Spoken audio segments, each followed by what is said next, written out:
сюда меня заставила прийти жизнь. Наша жизнь теперешняя, моя пенсия, зарплаты и нужды. Значит, у меня на опеке 2 детей, 17 лет.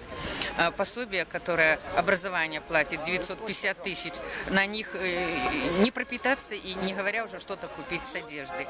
Вот эти вещи детские, свои вещи, которые еще могла бы носить, но нужда заставляет. Я пришла сюда на рынок, чтобы продать по копейкам. А для чего вы снимаете это? Места нигде не дают, хотя место можно было выделить и здесь, и на Виленском рынке, и везде, потому что всю жизнь это существовало. Милиция вообще за людей не считает нас.